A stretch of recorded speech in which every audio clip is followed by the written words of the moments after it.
रिडेव्हलपमेंटमध्ये मुंबईतले बरेचसे प्रोजेक्ट्स काही अडकलेले आहेत. तर ते अडकण्यामागची कारणं काय आहेत? तर आपण आता डेव्हलपमेंट अग्रीमेंटमध्ये क्लॅरिटी देत नाही. बरेचसे डेव्हलपर नॉर्मली ते डेव्हलपमेंट अग्रीमेंट ड्राफ्ट जो आहे हा सोसायटीकडे डायरेक्टली पाठवून देतात आणि त्याच्यावर सह्या करण्यासाठी त्यांना फोर्स करतात. पण त्या डेव्हलपमेंट अग्रीमेंटमध्ये आपण बघतोय की टर्मिनेशनचा क्लॉज नसतो, त्याच्यामध्ये पेनल्टीचे क्लॉज नसतात, आर्बिट्रेशनचा क्लॉज नसतो, फोर्स मेजरचे क्लॉजेस नसतात. तर ह्या सगळ्यांच्या क्लॉजेस जे सोसायटीच्या दृष्टिकोनाने आवश्यक आहेत त्याचं इन्कॉर्पोरेशन केलं जात नाही.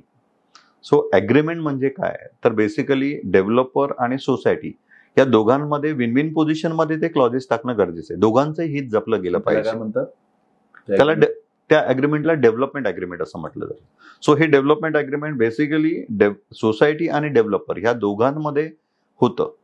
आणि जसं तुम्ही म्हणताय की इंडिव्हिज्युअल जे अग्रीमेंट असतं ते नॉर्मली P-AAA आपण त्याला म्हणतो. ते जे अग्रीमेंट आहे इंडिव्हिज्युअल मेंबर वर्सेस डेव्हलपर होतं. तर ह्या सगळ्या प्रोसेस जर आपण व्यवस्थितरित्या जर करून घेतल्या तर रिडेव्हलपमेंटचं काम आहे ना शक्यतो पुढे अडकणार नाही.